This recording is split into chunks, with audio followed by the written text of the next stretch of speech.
Hello, everyone. Welcome to Promethean Action's live question and answer show. My name's Adam Sturman. I'm a producer here with Promethean Action, joined with the lovely and illustrious Susan Kokinda and Barbara Boyd. Thank you, everyone, for joining us. We have so much to talk to.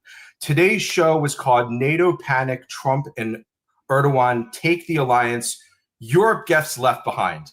Well, in the last 48 hours, Trump dominated the news cycle, right? He went to this NATO thing in Turkey, and I didn't hear any news come out of it except for video clips about Trump talking about everything from, obviously we're going to be talking about Iran. So actually, you know what? Instead of yapping so much, let me just open up with some video clips just to set the stage, because like I said, there were so many video clips, so many different angles coming out. Let's just go. A video is worth a million words. So let's start with this scene. So it was crazy. Trump went to the entire time Trump was in NATO. Basically, we were bombing Iran, and Trump posted like 10 or 15 of these clips and images last night. This is just from last night.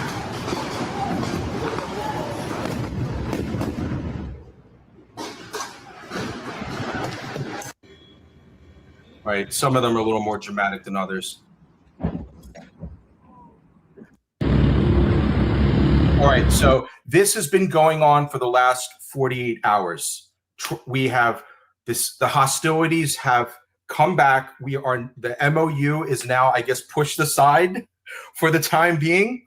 And let's hear some clips directly from Trump in case people haven't seen some of these. We have some very, very good clips in here.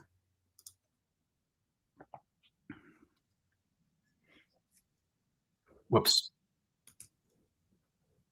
Then level one, level two, level. What changed, and do you think I got to know him. So I've said that about a lot. Now, when you say rational, I think they're much more rational than level one, level two. Level one is gone, level two is gone. This is level three. I think they are more rational, but based on their actions over the last week or two, they're not doing a service to the people. And I think more than anything else is I got to know him. And I'm not sure I want to make a deal with him. We can play games, but I'm not sure I want to make a deal. Let's just finish the job. What changed in? Let's just finish the job. So he is definitely throwing down hard again. Let's hit some more video clips here. Yes, it's a tremendous success. The fake news likes to say how well they're doing. They're doing terribly. They have 350% inflation. When the war started, they had like 6%, 5%. They want to make a deal, but they don't know how to make a deal. And then they go around shooting ships at night. I don't like that. You know, they're dealing with very fine people. They're dealing with Steve Witkoff. They're dealing with Jared Kushner and J.D. Vance. And they're dealing with Marco and Scott. They're dealing with great people. But I don't know. I think they're a little loco. They're a little crazy. But they told us they'd like to go to the funeral of a person who was killed a lot of people. Khomeini killed a lot of people over the years, and there for a long time. Don't forget, what we did should have been done 47 years ago. It could have been done any time within 40. This has gone on for, they were the bully of the Middle East. So they're a much different country. Now, in one day, all of their anti-aircraft things are gone. That doesn't mean they're not going to get a plane at some point. But all of it's gone. Everything's gone. Their leaders are gone. They had leaders, they're gone. And they had another set of leaders, they're gone. Now they have another set of leaders, they may be gone. Who knows? And you know what? I may be gone too, because I'm their number one target. It's out all over the place. I'm their number one because they're scum. That's the way they act. And that's the way they've done it for 47 years. But I'm doing what's right for the country. I'm doing really what's right for the world. They have to be stopped. And they've killed thousands, hundreds of thousands of people.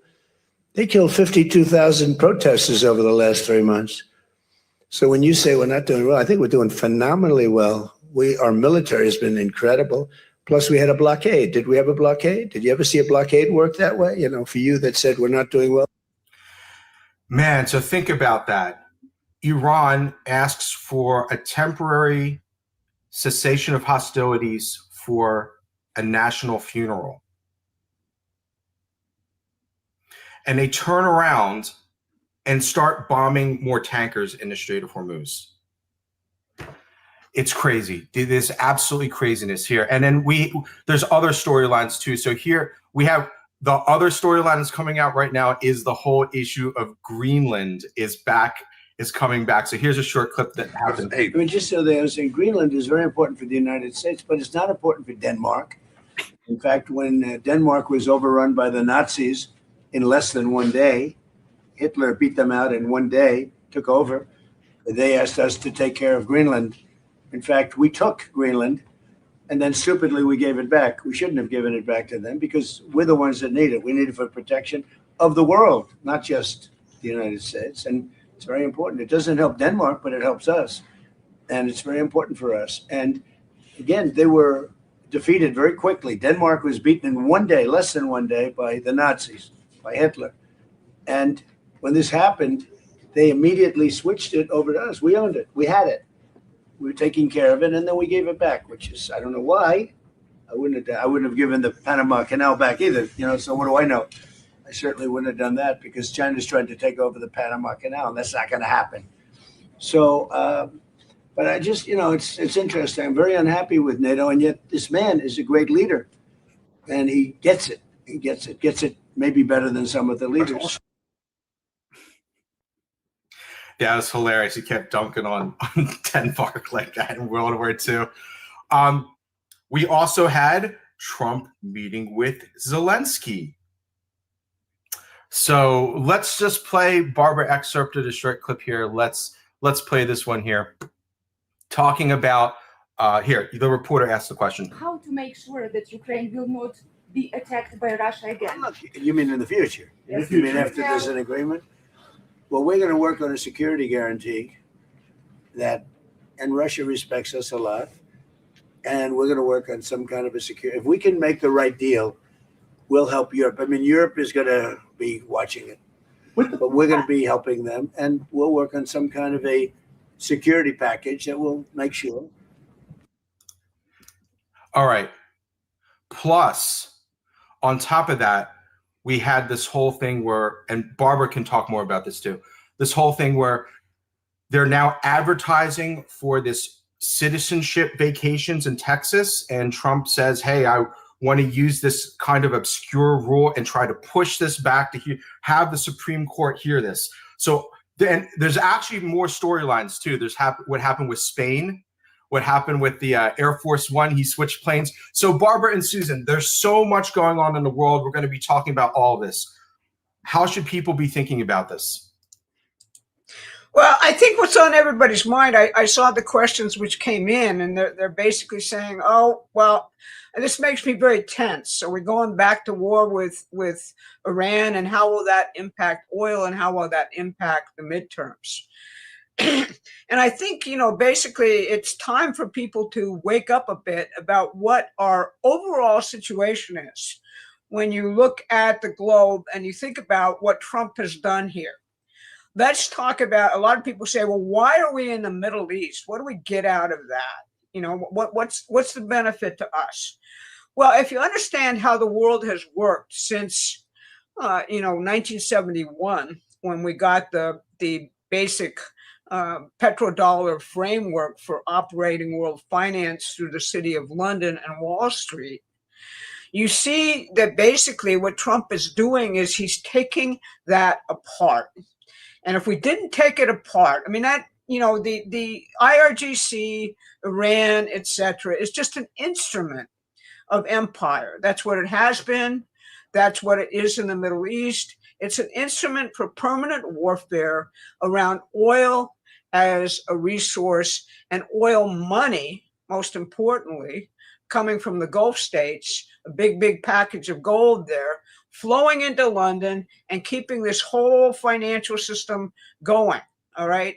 So what's really going on here is Trump has basically completely blown up that framework, which people don't really appreciate. Bernie Sanders, for example, has very little understanding of this entire situation. And anybody who's on the network of the Marxists and the communists and everybody else doesn't really understand this. But understanding it is really the key to your future. Obviously, we're in a transition. We won't have to worry, and the world won't have to worry so much about oil anymore as we work our way through this particular situation. I believe that what the president is doing is completely isolating the terrorists, i.e. Iran and Hezbollah, in the Middle East. That has an impact not so much on us, because Trump has actually, done our oil production up to maximum, and he's doing even more at this point. But the world economy is deeply interrelated. You talk about China, you talk about Japan, you talk about all of the people who are dependent on Gulf oil. Can you really, essentially just isolate yourself and say that doesn't matter? Well, that won't work. I mean, that's basically, it's just too interrelated at this point. And we are building our way out of this system completely. But it's building. It's not basically just sitting there and saying, like Marjorie Taylor Greene, oh, we can be an island unto ourselves. If you got to think about physical production in your head. You've got to think about, where do things which are essential come from? And you'll find that under Biden, almost everything came from foreign sources. We were completely vulnerable.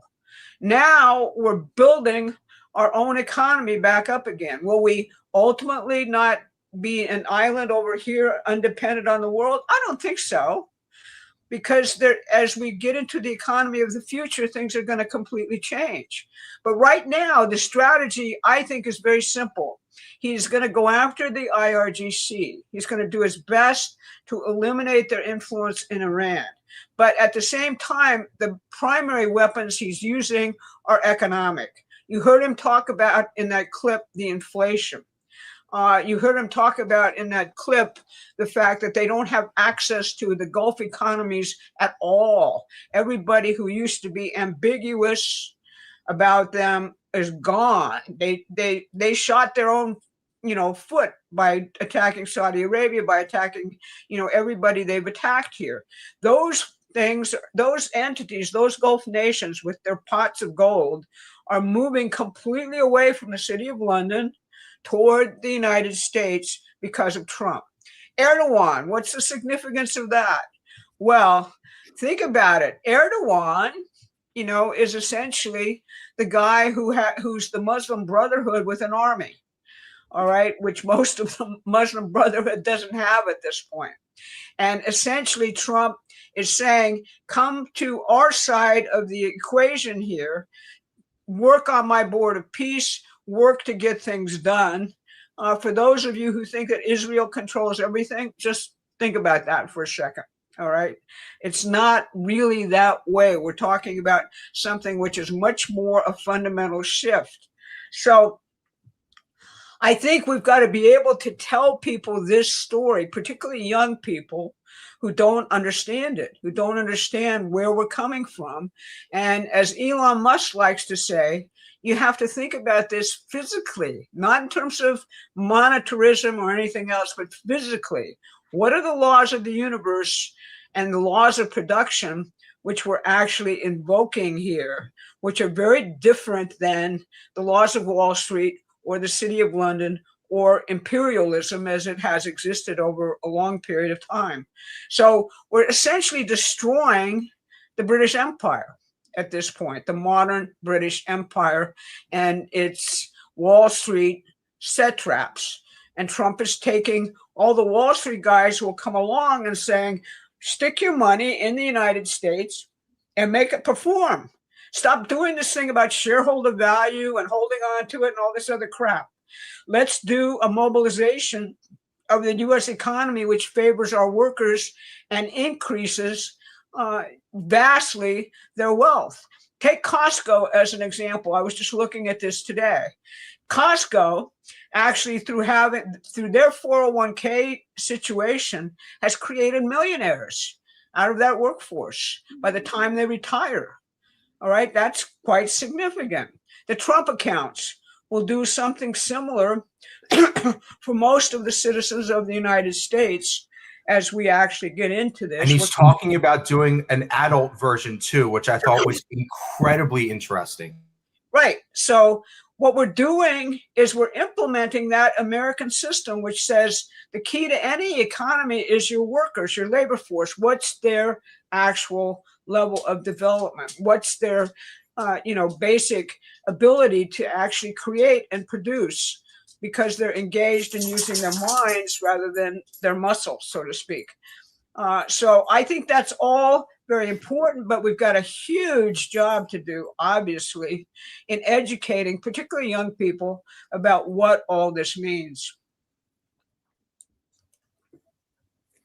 Yeah, well, I'll just continue on that because, I think it's important for people to constantly think about the sweep of the battle that we've been in, certainly since the end of World War II. Because I think the only way to understand what Donald Trump just did at the NATO meeting, is when you look back to this post-war arc, where there's been a fight between an American outlook for the world, which had a certain momentum coming out of World War II, because we had created, through the arsenal of democracy, this powerful industrial economy. And that, of course, made the dollar the standard, for running the world economy. But you had the tension with what Winston Churchill, the British, and what people today call the globalists, right from the very get-go of this. And, what you saw was institutions that were set up, which were either set up by the British imperial system. And, again, we have to keep stressing, we're talking about a system with a lot of, its apparatus sitting in the city of London and the British government and so on, but it's a system. You set up a system which set up all sorts of mechanisms to try and yank the world back under the empire. Now, NATO was one of them. The whole question of the Cold War coming out of this was one of them. This was not necessary. And in fact, even as late as Eisenhower's first administration, when he came in, one of the first things he planned on doing was meeting with Joseph Stalin to try and begin to wind this thing down before it got any more intense. And Stalin suddenly died. And there's a whole story there, in terms of what may have happened. But, it was not necessary to have this division of the world in this way. This was intended by the empire, and NATO was set up as the enforcement mechanism to enforce imperial policies. And, throughout the decades, we surrendered more and more to their economic policies when we took the dollar off the gold reserve standard in 1971, and then we surrendered more and more of our economy with NAFTA and banking deregulation and, everything which Donald Trump is actually trying to reverse at this point. But NATO was the enforcer. The United States was the linchpin for NATO.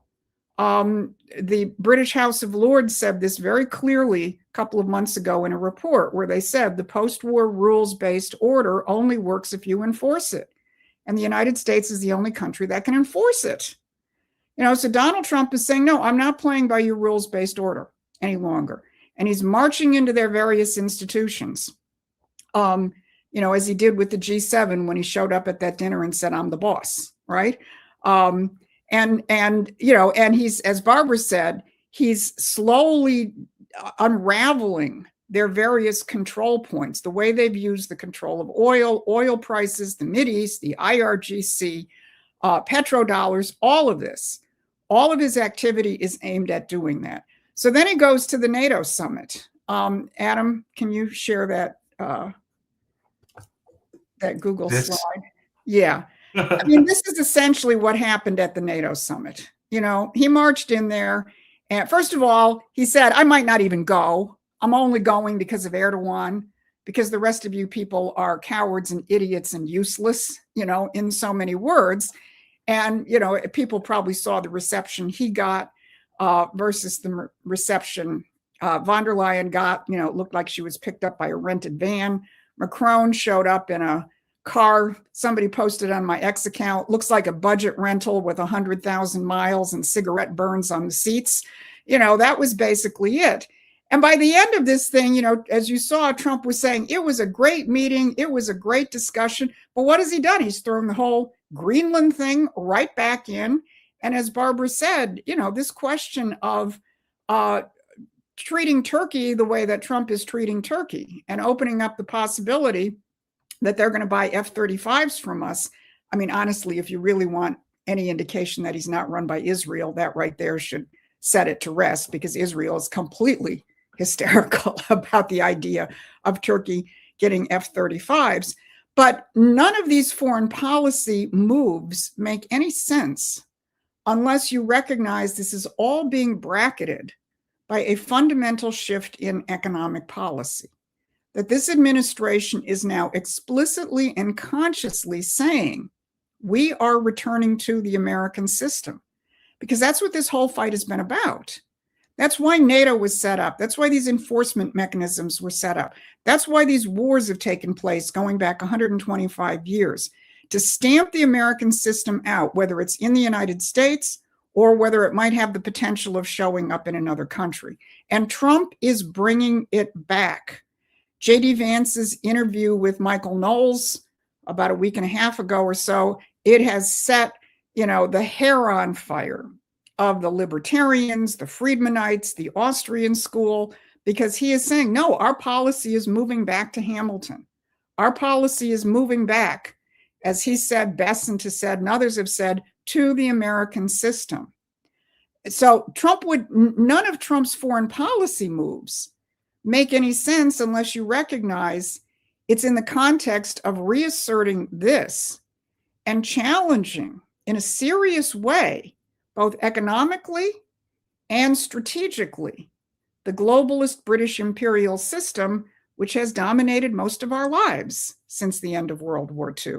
So that's how I think we have to think about it, for all the tension that's out there, whether it's, where's this thing with the IRGC going to go? Are we going to be back to $4.50 a gallon gasoline? How's it going to affect the midterms? People have to have a certain kind of, a certain kind of steely nerves in recognizing just how big this fight is. And guess what? It's not going to be easy. Thank you, everyone, for tuning in. If you're watching on YouTube, please drop us a like. If you're new to the channel, if you've been watching for a while, give us a subscribe. On X.com, thank you, everyone on X. Thank you for the outpouring of support from that platform. Please give us a quick retweet. Really helps our syndication on both platforms. Okay. Ready have excellent questions, guys. I'm going to start with, obviously, the elephant in the room. And David Gray, I do have your question. So I'm going to move immediately. Instead of going through some super chats, I want to go right into the question and answers now. So what I'm going to do here is I put that super chat up here, and I'm going to add some questions from our email newsletter. And I'm going to take this one all together here. So we have some questions from our email newsletter. What do you think President Trump's options are now that the Iran ceasefire is over? Thank you, Diana. David Webb says, do you think Donald Trump will finish the job with the IRGC this time? We get questions like, an IRGC faction would seem to be intent on disrupting any peace agreement in Iran. Would it be useful for the Trump administration to point this out to the world, or will that make no difference? Well, I think that's already I think he's already pointing this out. But thank you very much, Craig, for your question and comment. Don says, when is Trump going to tell what's going on in the background? A lot of people are really mad about the Iran thing. He needs to clarify what he's really doing. They are mad because he said no more wars. Thank you, Don. And I think I have one more here from Kathleen. Kathleen says, I understand President Trump wants to project strength, and I stand with what he is doing in Iran. What I don't understand is that he keeps insisting that the U.S. has decimated and taken out all of Iran's military capabilities, and yet somehow Iran has it in their power to shoot off munitions that hit cargo ships and bases in the Middle East and in the open sea. This kind of questions the credibility of his statements in this instance and others. Thank you all for educating us. Thank you, Kathleen, for pushing back. It's very interesting. I understand what you're saying. How much more military force are we going to have to apply to really shut off all the rest of their drones and ballistic missiles they have stored underground? So Barbara and Susan, I think these are very indicative of what the American people and people in the world are thinking. How do you respond to this? Well, I think the key thing that people have to focus on is drones are really quite inexpensive to make, and they are a kind of terrorist capability.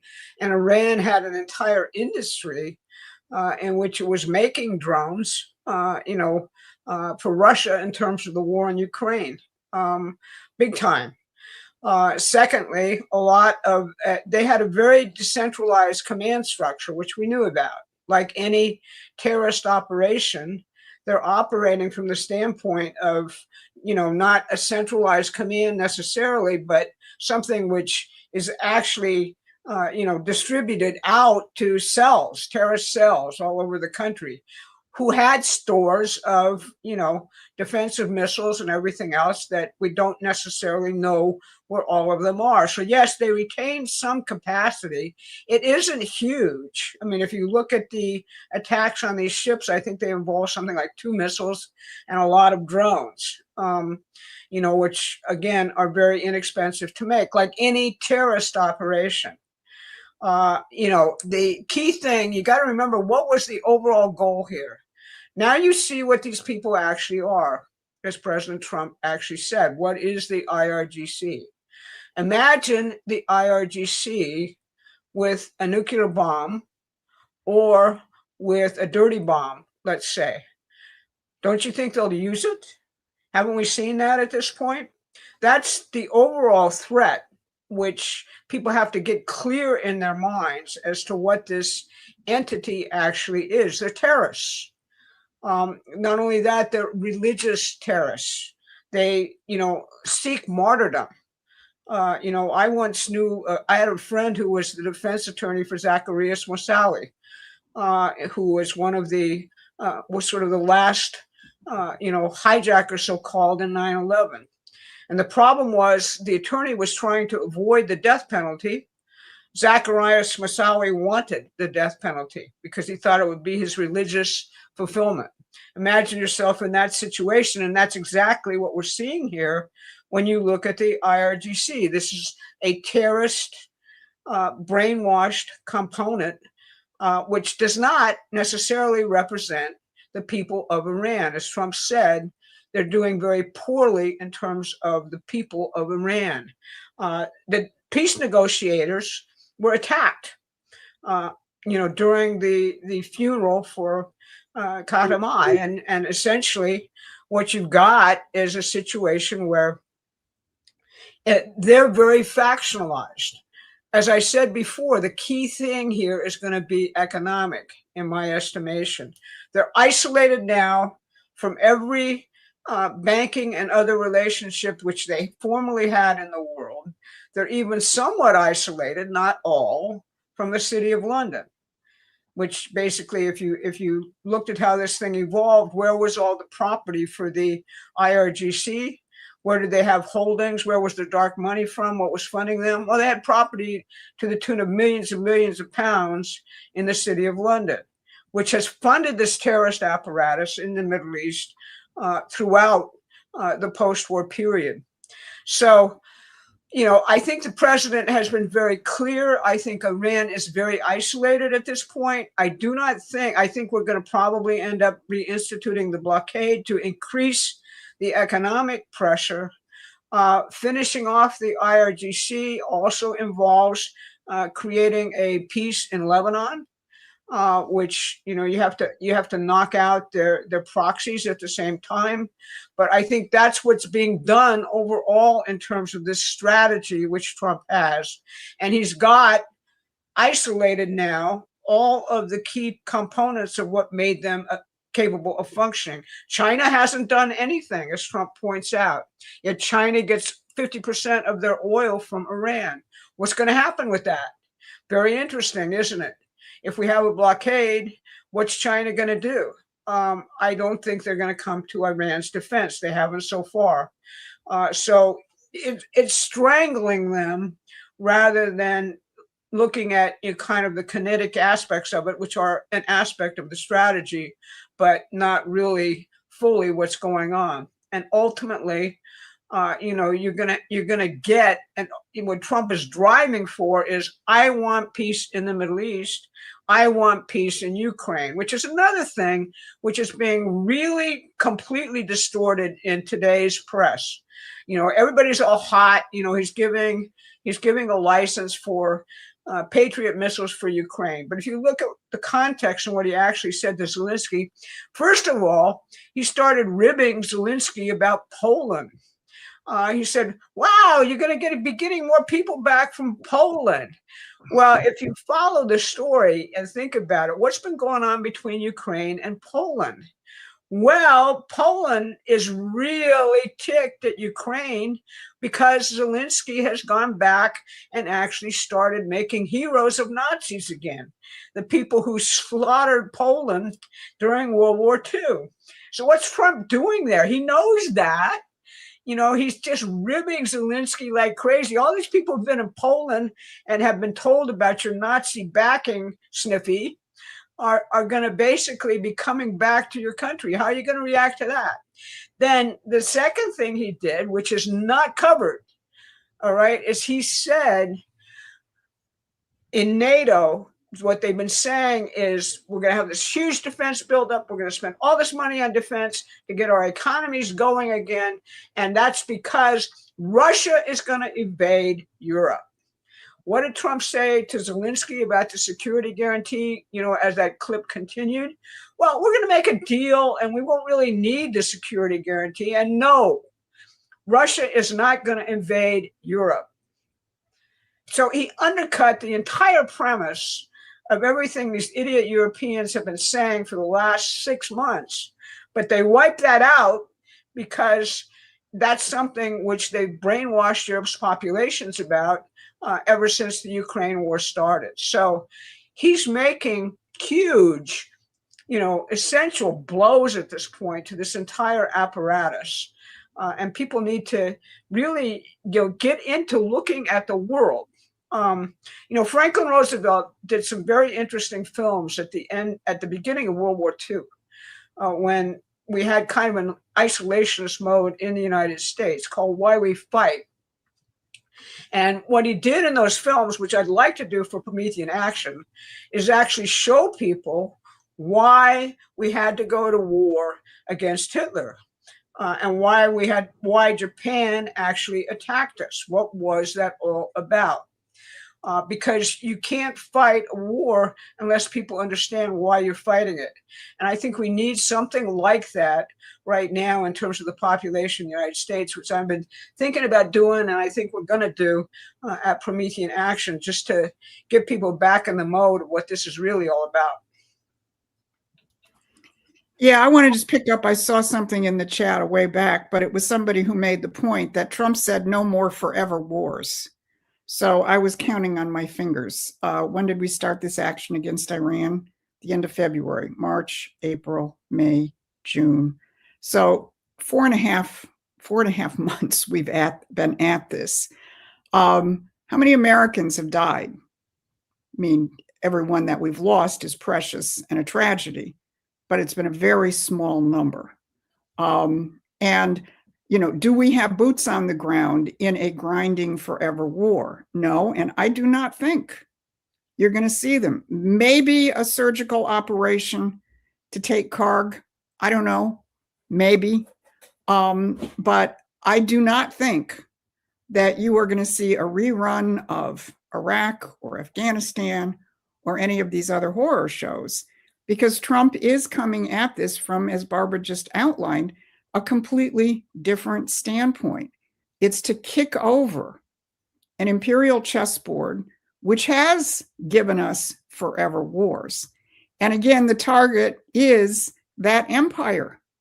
I always go back to a very stunning thing that Scott Bessent said in an interview a while ago. He said, 50% of my activity is national security, the Treasury Secretary. And when Trump was standing there at the NATO summit with Hegseth, Rubio, and Bessent behind him, and he said, and the Iranians are dealing with Witkoff and JD and Marco and Hegseth and Scott Bessent, right? Because that is probably he is probably playing the single most important role in this battle against the British Empire, because they have run this through all of this shadow banking, dirty money operations, financing irregular warfare. That's what this administration is taking on. And you don't need boots on the ground to do that. Now, Iran, with especially the IRGC, has been a nodal point in that. The challenge is, and think about this, how do you surgically, reduce the power of the IRGC so the rest of the country, including even those negotiators who were attacked and booed at the funeral, so that the rest of the country can actually begin to reassert itself. So I just think it's critical for people to constantly open up their mind's aperture in terms of what the fight is and how you prosecute a fight like this, and recognize that, as my friend retired General Holtoff often says when we do interviews together, he says, never forget, in a war, the enemy has a vote. In other words, if they keep fighting, you got to deal with that. It's not some nice little dollhouse where you say, oh, war's over, I'm putting the dolls away and I'm going to go play with my friends. No, the enemy does have a vote. And the question is, how do you reduce their ability to do anything with their vote? And that's what I believe this administration is trying to do. Thank you, Barbara. Thank you, Susan. And thank you, everyone, for joining us today. Let me go and take some super chat thank yous, because we have some really awesome people in the chat. First off, Paul, thank you very much for joining us this week. David, I'm going to get to your question in a moment, so hold on for a second. I want to give a quick shout out here to Ben Dykes.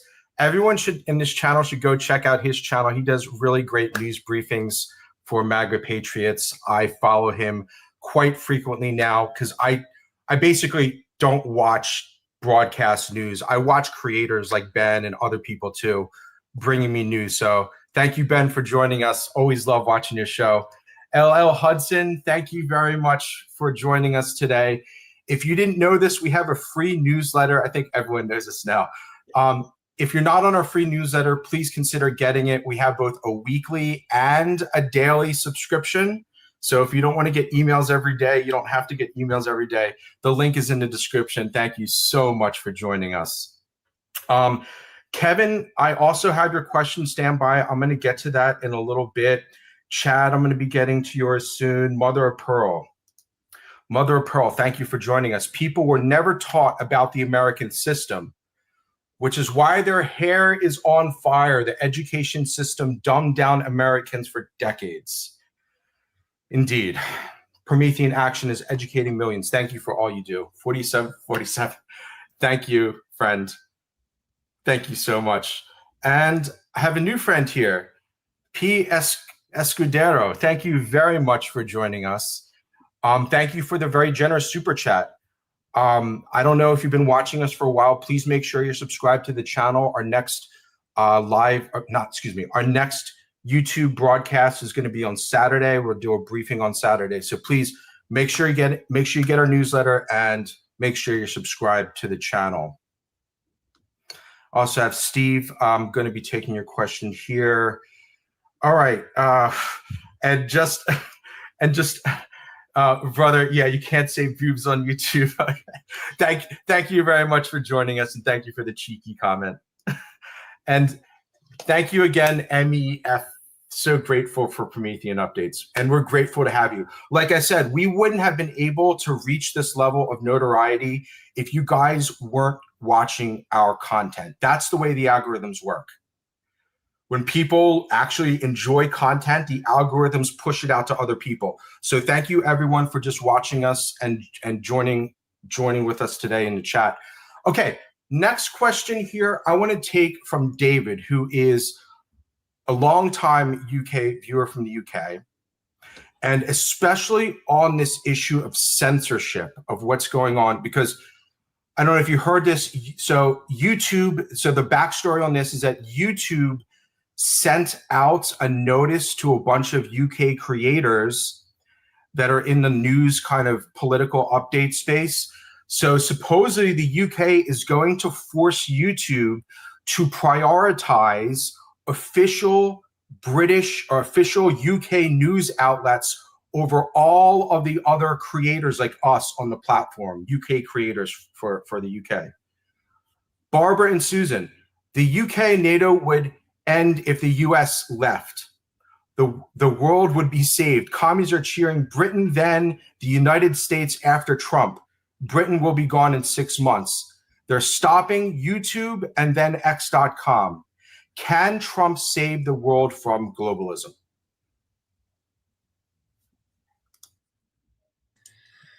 Well, that actually depends on you all out there. And essentially what we do we have a very singular focus at this point, which is the 2026 midterms. He has made it very, very clear to Europe, the UK, and NATO. The United States is not going to support censorship. They're not going to support your open borders policy. They're done with globalism. We are done with the whole climate hoax nonsense, the whole Malthusian paradigm, which is really what it is. The world has too many people. Therefore, from the British Empire's standpoint, the more wars, diseases, and other things we have, the better off we'll all be, because we can continue to control things. The American system is completely different. Trump is completely different. But if a lot of this that's coming at us in terms of the midterms is foreign funded, a lot of it is designed specifically to give the insane, and I say that about the so-called moderate Democrats, as well as the commies. What the Democratic Party is at this point is a hostile enemy force internal to the United States. That's what we're facing. And what we've got to do is we've got to lift our fellow citizens up, get them to see the true picture of what's really going on, and we've got to produce an overwhelming victory for Donald Trump and the American system in the midterms, just like, and even more so, what we did in November of 2024 against all conceivable odds. So the main fight is really, if we succeed in the midterms in the United States, then Trump has the mandate of the American people to continue his dissolution of the British system. You see, if you've got a hostile press, you've got all these other people feeding the system with the idea, oh, we can defeat Trump, we can make him a lame duck in 2026, and then we can come on with our candidate in 2028, and we can continue to attack J.D. Vance and Marco Rubio, who are the obvious ticket to continue this revolution. But it really depends on a mobilization of the American people, because if these guys think for 1 second that they're winning with you guys out there, all right, and that they can actually succeed in killing this revolution, don't think they're going to stop doing what they're doing. And you just got to become acclimated to what the real battlefront actually is. Thank you, Barbara. Susan, any thoughts on this one? No, why don't we go on to the next one? Okay, no worries. So thank you, David, for joining us today and every week. Appreciate having you here. Okay, we got some more questions here from the super chat, which I think are super relevant. So we're going to take two here on different angle. Kevin says, will Trump take European overseas territories, Greenland, Faroe Islands, Bermuda, Canary, U.S. Virgin, Cayman, Falkland, French Guiana, Polynesia, New Caledonia, Diego Garcia. And we also have Steve asks a similar question. He says, we need to start thinking about 99-year leases for Greenland and insurances to upgrade the infrastructure. So Barbara and Susan, where do you think Trump stands on this whole Greenland and trying to acquire other territories overseas? Well, look, I mean, he put the Greenland question right back on the table at the NATO summit. And Europe has been freaking out over this for months and months and months, obviously. There were two very long Wall Street Journal exposés recently in terms of Mark Carney's organizing the Europeans to recognize that the United States is basically no longer their ally and, taking a certain independent stance. It's Carney's famous middle powers. And what really accelerated this entire process earlier this year was Trump raising the Greenland question again, and he's raising it again.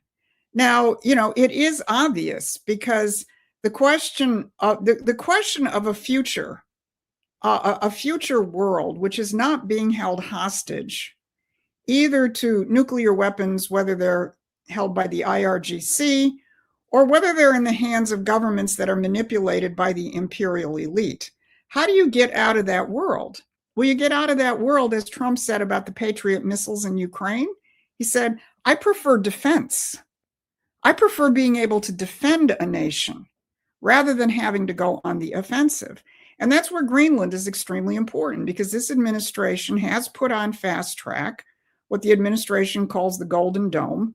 And it is a revival in various layers of what Ronald Reagan proposed back in 1983 called the Strategic Defense Initiative, where you put a shield over your nation. Now, the SDI and what this administration is working on is weapons based on new physical principles, namely lasers, directed, and the whole family of directed energy weapons. People are most familiar with lasers, where they're going at the speed of light, which means they can shoot down an ICBM. Or tactically, they just did a tactical demonstration at White Sands in New Mexico a couple of weeks ago, using lasers to shoot down drones.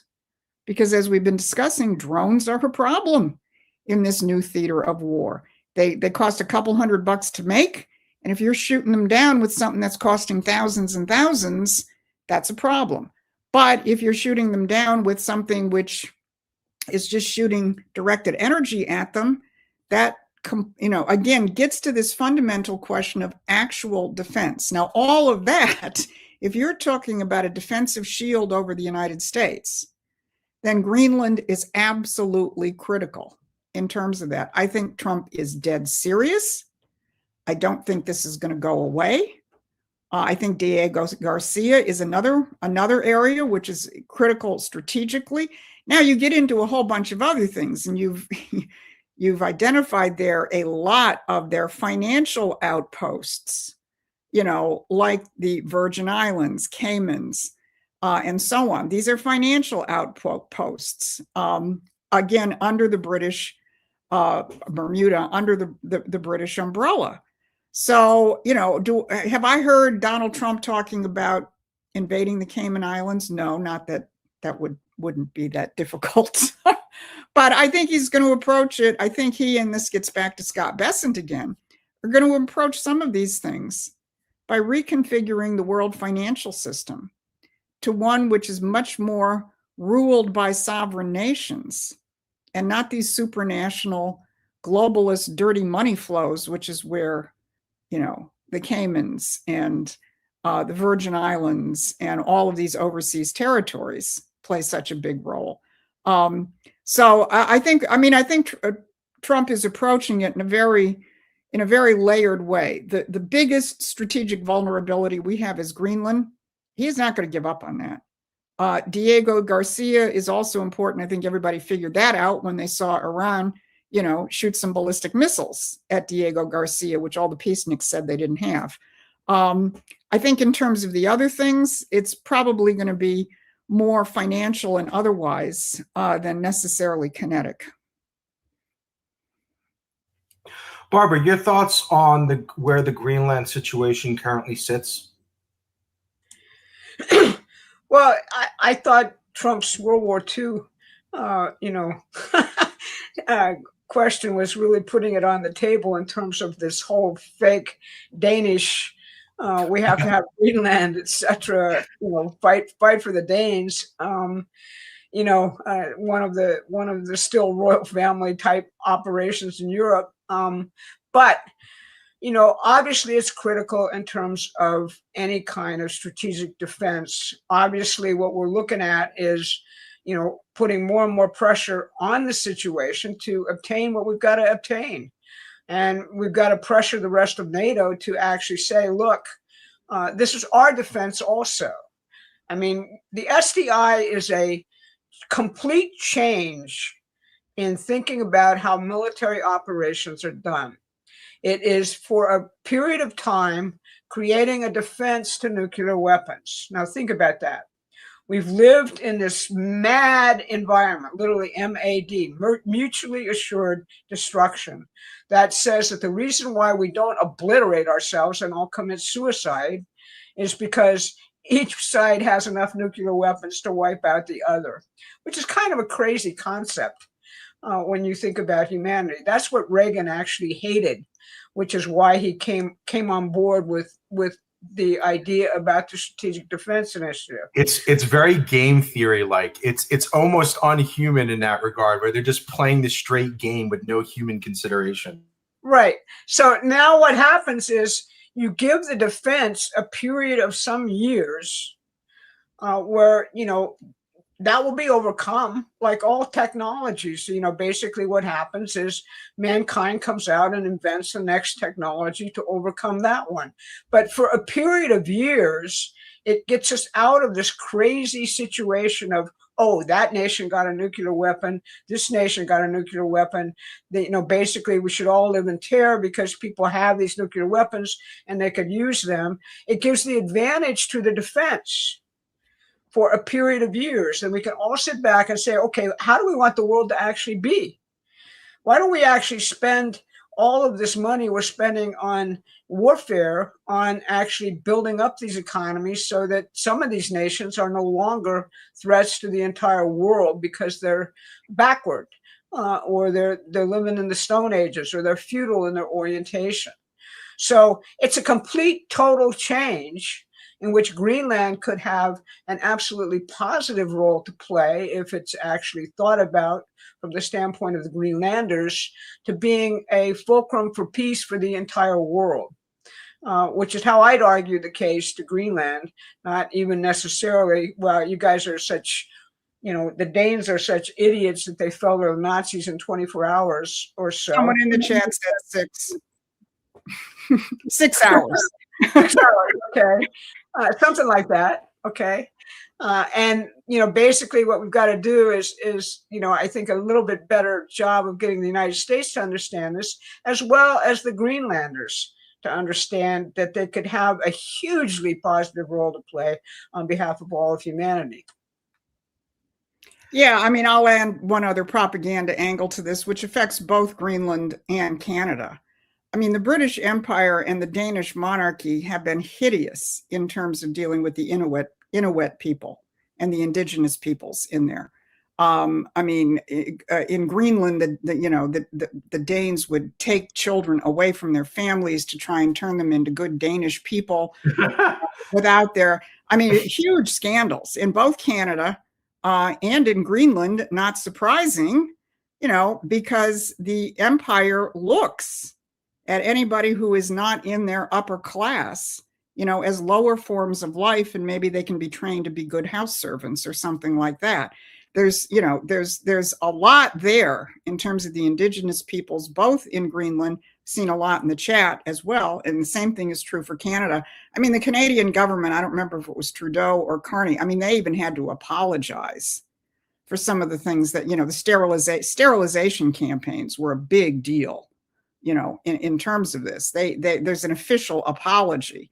That's how bad it was, in terms of, now Canada hasn't exactly apologized for the fact that their euthanasia policies, kill more people than, most diseases in Canada at this point. They haven't apologized for that yet, but that's the, that's part of what, you want to keep in mind in terms of what you're dealing with. You still do have this, the ties of the European monarchies are very tight. Sweden, Norway, Denmark, the British, they are all intermarried. They go back maybe to not too far back to the 19th century, where you find all of these entanglements. So this is just one apparatus. And, one would think, Greenland with the right orientation would certainly want to be free of that. Thank you, Susan. And thank you to everyone who is joining us for this live broadcast. Again, just want to let you know, we depend on your support. Can't do any of this without you guys. I have another generous super chat from Susan Hogan. Thank you for joining us again, Susan. Susan 2. How do you think Trump is so knowledgeable about what has been going on globally in order to bring the situation to its knees? Was it his education, his experience, maybe what he's learned during his first term? Barbara and Susan, where do you think this comes from in Trump? New York City. You got to deal with every single kind of population of the world if you're a builder in New York City. And that's his background. He's a builder in New York City. Not only that, he built golf courses all over the world. And you got to deal with the governments of the entire world when you're trying to build golf courses in Scotland or elsewhere.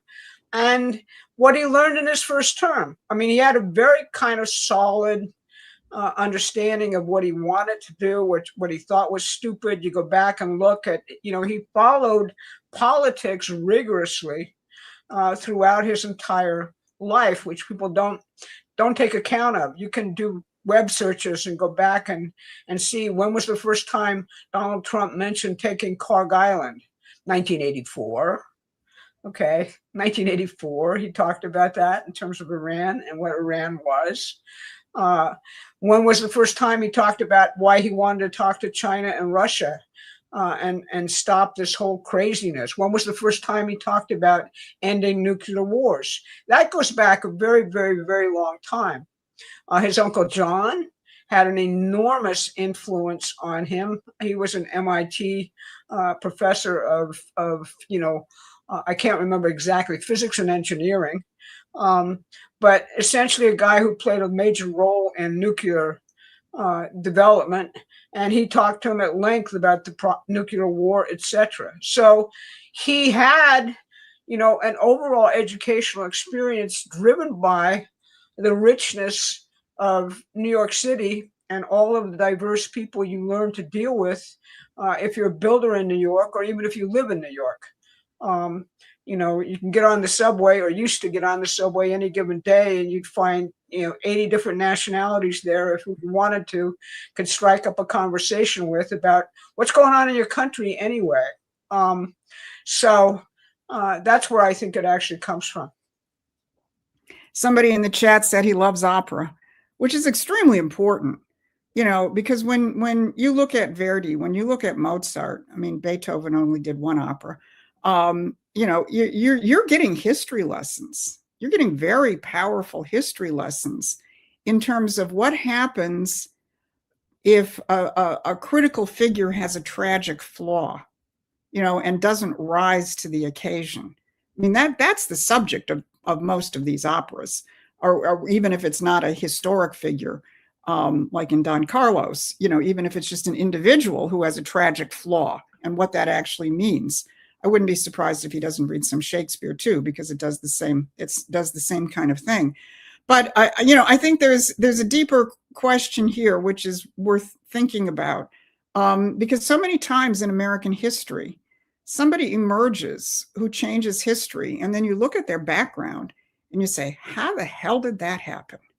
And so you try and find some connecto. They studied this, they were influenced by that. There was this person who taught them this, and you can see explicitly how they discovered this.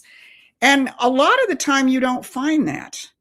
What you find is that there is something about American exceptionalism, about our real American history and our real American culture, which they want to take away from us, which just shapes the way that people think and look at the world in such a way that these extraordinary leaders arise. One who comes to mind is Abraham Lincoln. You look at his very, very humble beginnings, but because he had access to the ideas of our founders who weren't that far removed from him, and because he was in this society, think about the response you're getting from all these soccer fans from Europe who are here in the United States. And let's face it, the United States is a hell of a lot better than these European countries. But from the standpoint of where we were 25 or 30 years ago, or 50 or 60 years ago, we've degenerated. And yet they're still picking something up about the American spirit. So often you hear these people saying, I'm experiencing freedom. Just this idea that my mind is free and I don't have to worry about, offending Big Brother, or the fact that Americans are friendly. This is completely shocking people. I've seen a number of these where people are walking down the street and no one would ever say that as a college student in France. It was pretty shocking the way they treat, other people. I'm sure there's plenty of nice Frenchmen, but as a tourist, I didn't run into too many of them. But there's something which is ineffable, that you're not necessarily going to put your finger on in terms of this connecto is why Donald Trump, I think it's true, New York, Builder, all of this. Scott Bessent gave a speech recently where he said, certain economic principles, like you needed to produce and not just consume, used to be instinctual. And that's the problem. If they're only instinctual, it's easy to take them away from a lot of people. So you have Donald Trump doing what he's doing, and you have us doing what we're doing, which is making conscious for people where these policies come from. Whether that was Donald Trump's thought process or not, I have no idea. Maybe it is, maybe it isn't. Maybe it is this instinctual being an American and having the guts, to stand for your principles and keep fighting, which is what characterizes him more than anybody. Now you look at, somebody like J.D. Vance, who is making some of these principles much more conscious. We'll probably get to some questions later in terms of his embrace of Hamilton and his trashing of Milton Friedman.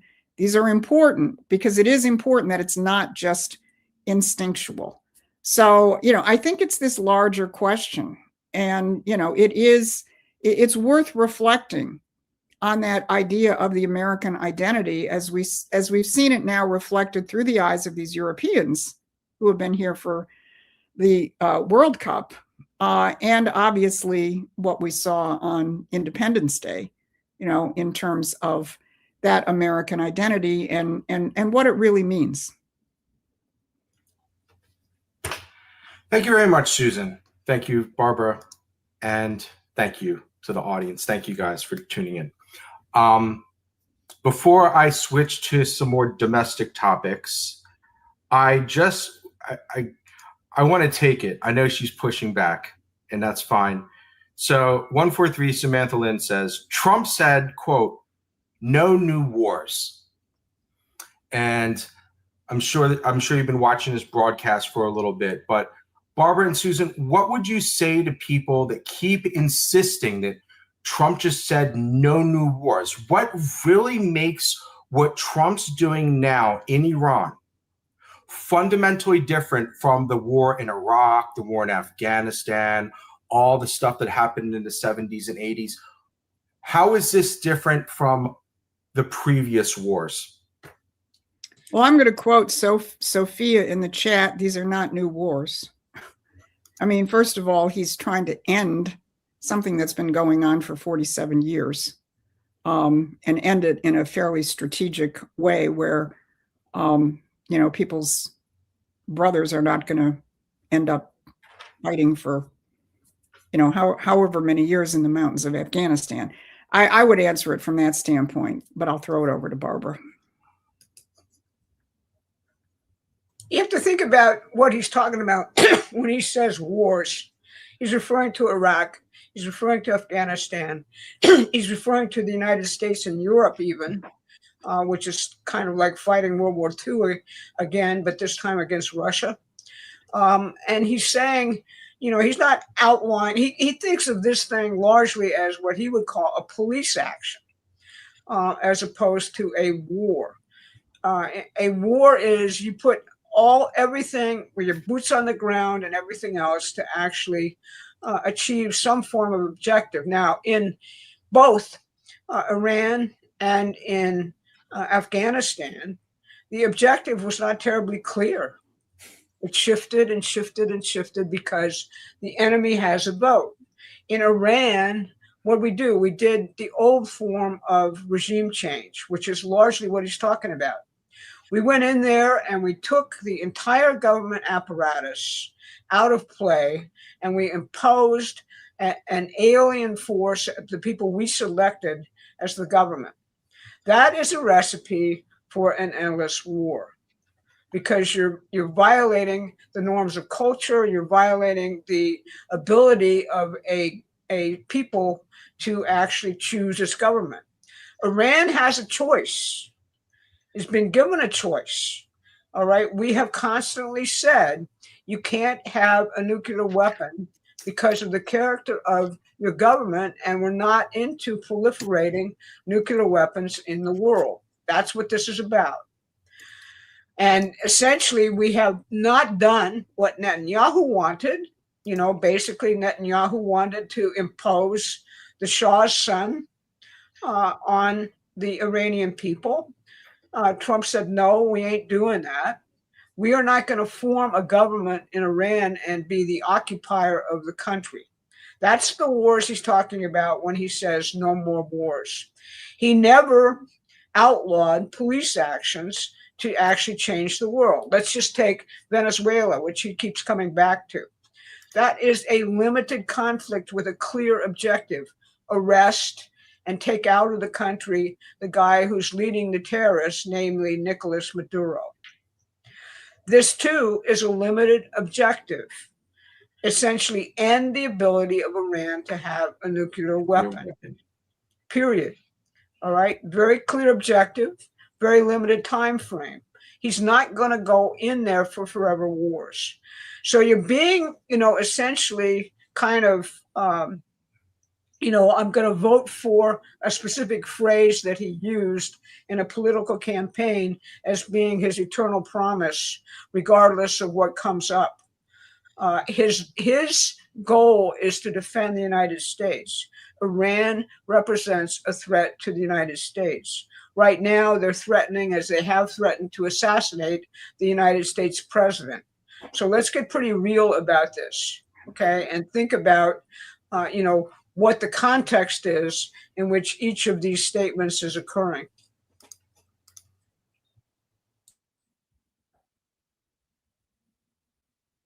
You're muted, Adam. Thank you, Barbara. Thank you, Susan. And I also heard that Iran it's more than just Trump on a hit list. I hear that there's been reports that Iran is developing a hit list of private citizens, reporters, people that have influence in the American people that are citizens. So yes, that's a serious thing, the hit list, including on Trump. So thank you, 143 Samantha Lynn, for sending in your question. I hope we were able to answer it. Let me get to some more super chats, and then I'm going to hit a little bit more of a domestic angle for a few minutes here. I would just want to give a shout out to BG before we move on. Carney was and always has been a third string Harvard goalie, third stringer. And it's funny, I mentioned this in the chat. I have a hard time believing he was an athlete at all. I mean, maybe he lost all of his muscle tone or something, but oh my gosh, him as a goalie? Thank you, BG, for joining us today. Oh, he also said, my uncle Clayton Fitzpatrick got shot and gassed in the Argonne Forest for no good. Thieving limey bastards. Thank you for joining us, BG. JCC says, thank you. Thank you very much, JCC. The first time I'm seeing your handle here. Please make sure you're subscribed to our free newsletter. The link is in the description. And if anyone wants to support us with a monthly contribution, you can also get our free newsletter. You'll be presented with an offer to, contribute $10 a month if you want, but it's fine. Just get the free subscription. Let us stay in contact with you. We have over 160,000 people around the world currently receiving our email, and that's actual people getting the email, over 160,000. So if you want to join our email list, again, the link is in the description, and I'm working on improving it too. I have some plans to take it to the next level. So thank you very much, JCC, for joining us. All right, I'm going to go to Chad. Thank you, Chad, for waiting for so long for your question here. We're going to switch to some domestic issues, the midterms, the elections, JD Vance, other things. So Chad says, and I haven't heard about this. I know there's a Republican convention, so maybe he's a little bit confused here. Hey guys, been a while here. What are your thoughts on Trump's call for a constitutional convention in September? Yeah, I'm with you, Adam. I'm assuming he's referring to the midterm convention. Yeah. Which the Republican Party is going to be having. They've just pinned it down. It's going to be in Dallas the Wednesday, Thursday after Labor Day. In the truth that he put out announcing it, what Trump said about it is that he wants to focus and highlight American innovators and manufacturing and the economy. I think this is going to be a very, very big showcase for the American system, perhaps by name, perhaps not. Promethean Action hopes to be there. We hope they're going to have vendor opportunities, in which case we hope we will definitely be there. Otherwise, we will be there in some form or another. Because September is precisely the point at which you've got to get your message out. With the fact that we unfortunately are still in the world of absentee ballots. And, perhaps that will change if we can hold, enough of our senators' feet to the fire in the next month or so. But you have to operate from the standpoint that the battlefield we may be fighting on between now and November, in terms of the way the elections are run, it may be the battlefield in front of us, in which case most absentee ballots start going out by the end of September, which means if you're running a serious campaign, you have to have your message out there big time in September. And I think that's what the Trump team is going to be doing in terms of this midterm convention. I'm now hearing rumors from some of my fellow podcasters that the Democrats may try and pull one off at the last minute. The logistics of a convention, I know the RNC's been planning this and pinning it down for like 6 months now. So I don't know if the Democrats could do it. And I don't know what the hell the Democrats would talk about, because you've got the establishment Democrats freaking out over the DSA communist takeover of their party. I think they might prefer to have a convention where they could stand there and say, we're not all communists. Not that I think people will necessarily believe them. I don't think they can pull it off. So I think that's what you're talking about. I have not seen Donald Trump call for a constitutional convention. And a constitutional convention in general, I think, is a very dangerous idea given the forces at play in this country right now.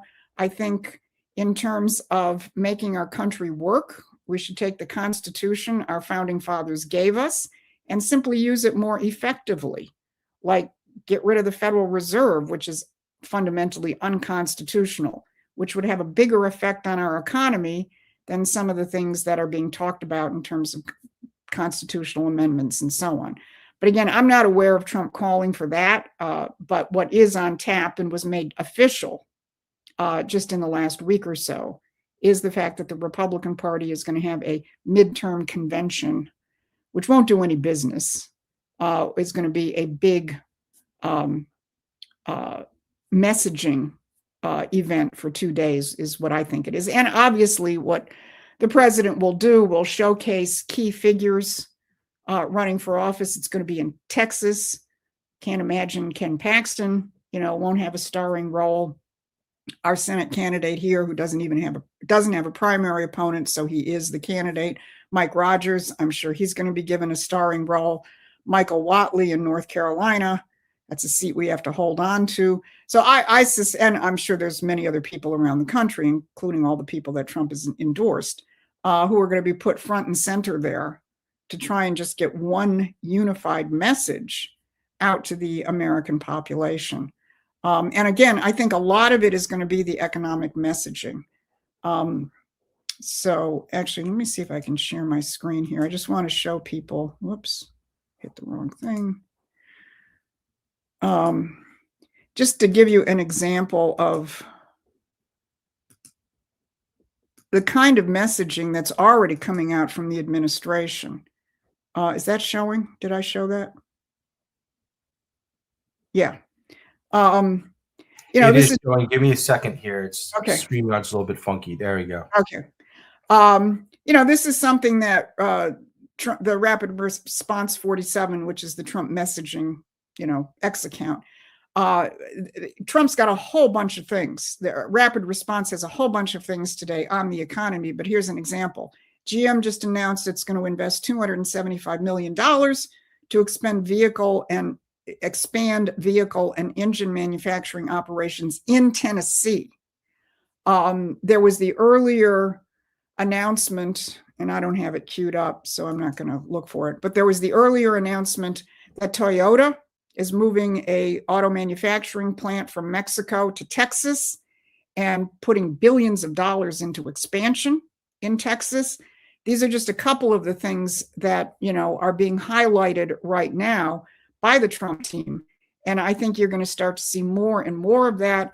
What's the problem we face? The problem we face is the media and the blogosphere does not tend to pick up on this. You know, this is not your hot button, hair on fire, you know, messaging that gets a lot of clicks and a lot of views. But this is what's foundational to the midterm elections. We've got to ground people in the fact that there is an economic revolution which is going on at this point. And we're starting to see the fruits of it. You know, the challenge that we face as we go into the midterms is it takes time to build a factory.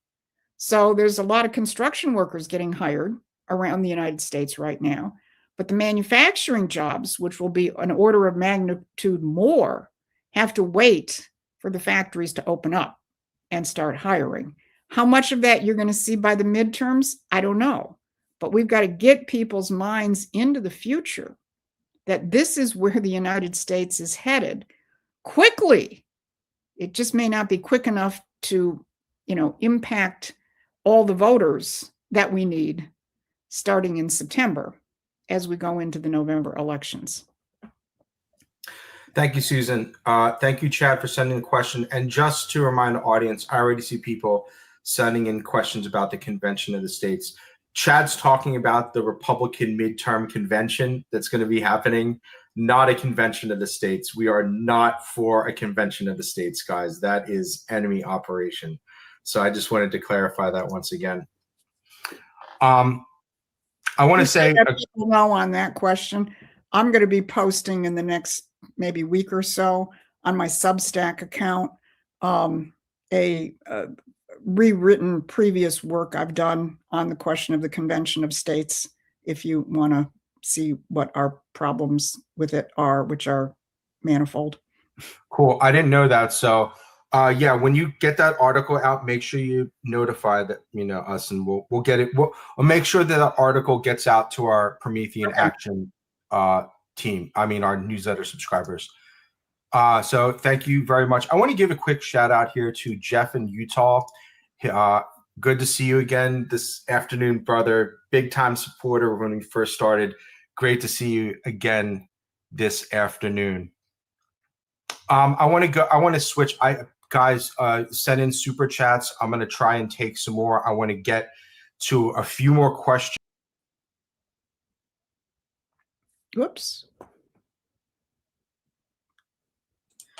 What happened to you there, Adam? I hope you're still here. We seem to have lost Adam.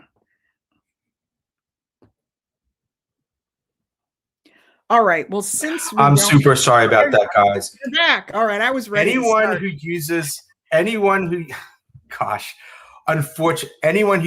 this device will know what just happened. Okay. I'm very sorry about that, guys.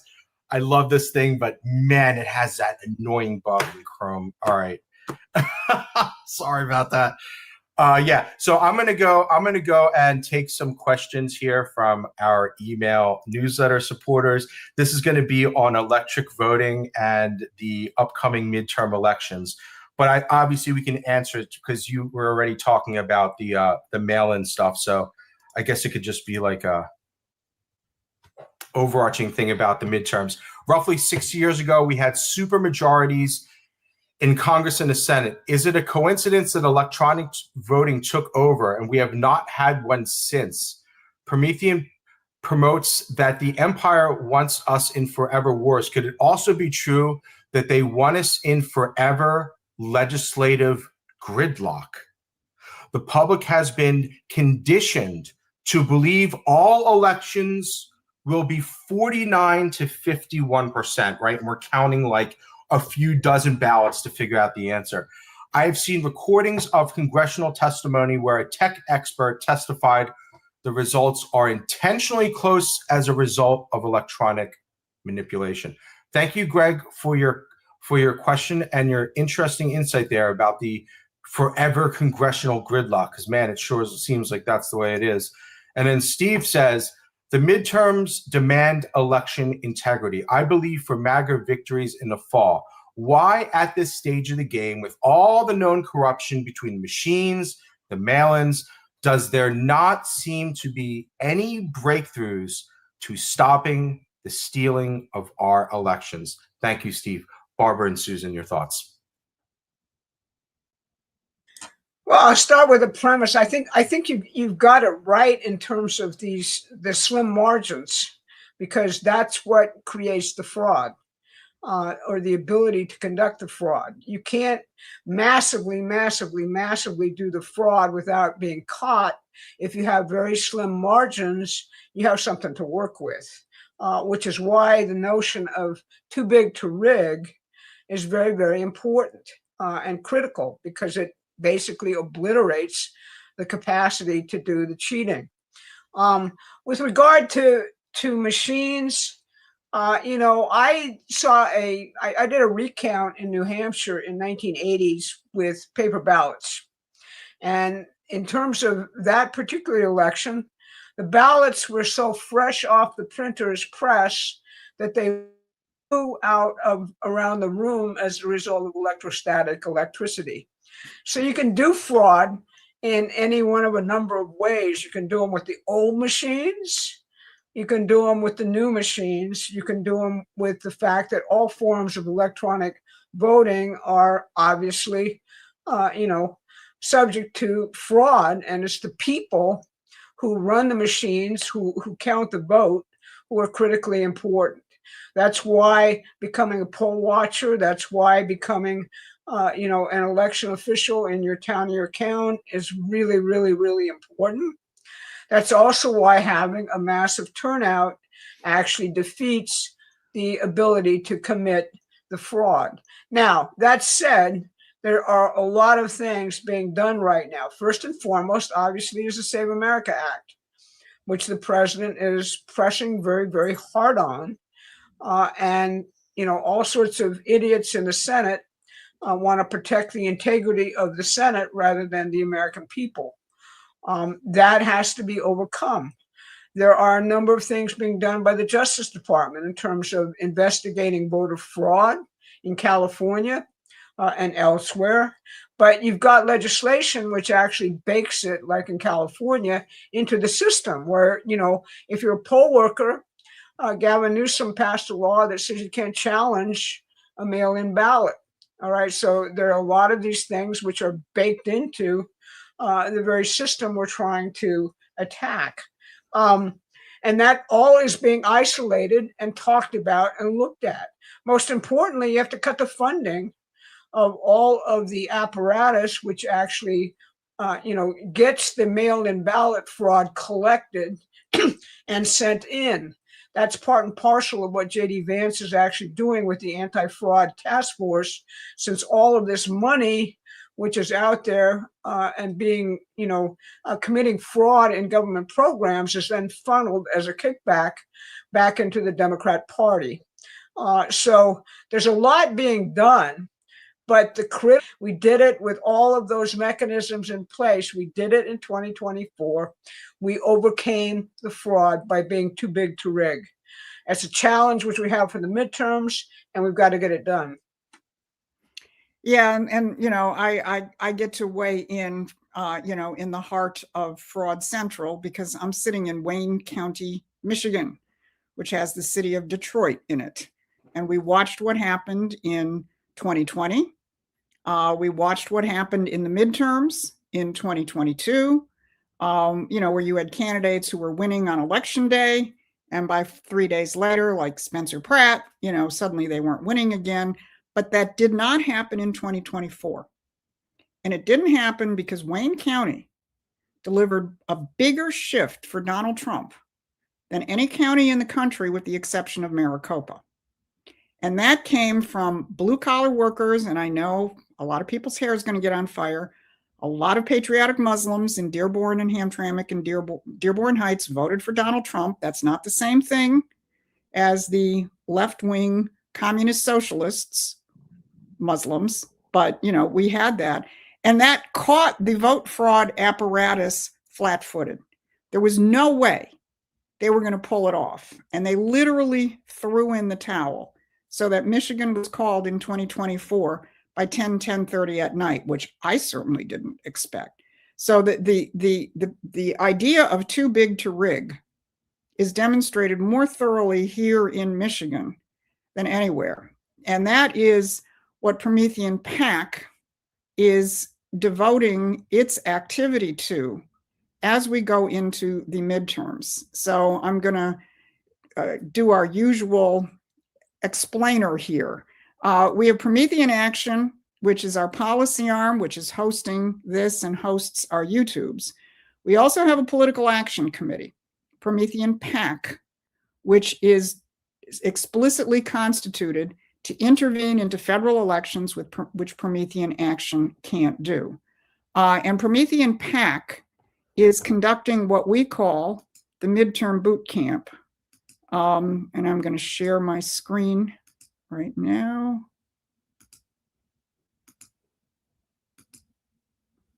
Adam, if you could pop that up.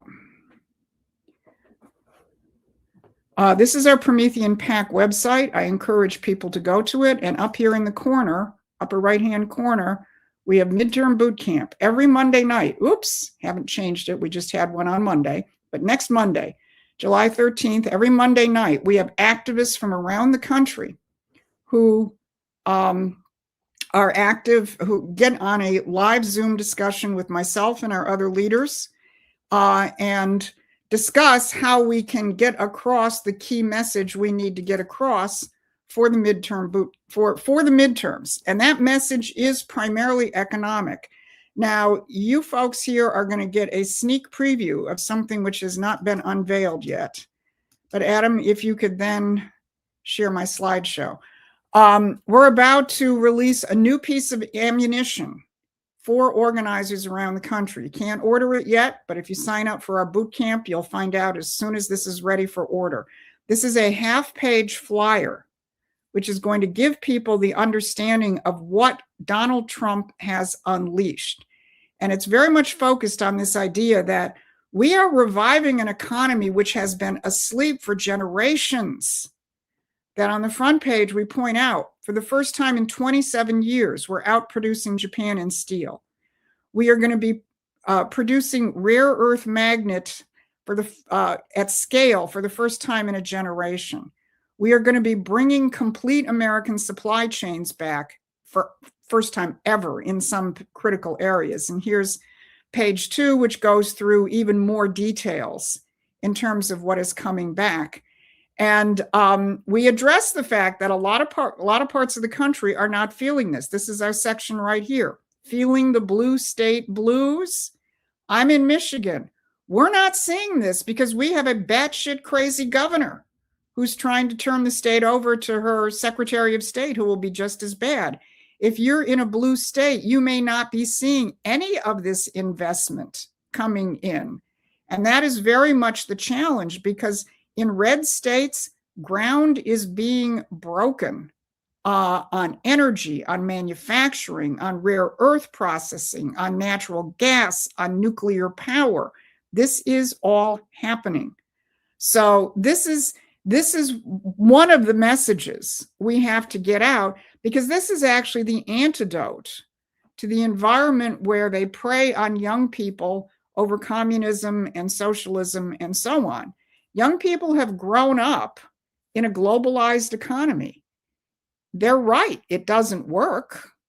It's, it doesn't give them a future. It doesn't give them an opportunity. So if you think that's the world you're stuck in, where you can't afford a house till you're 40, where there's no such thing as one income raising a family, if that's your world, you might be seduced by Mamdani.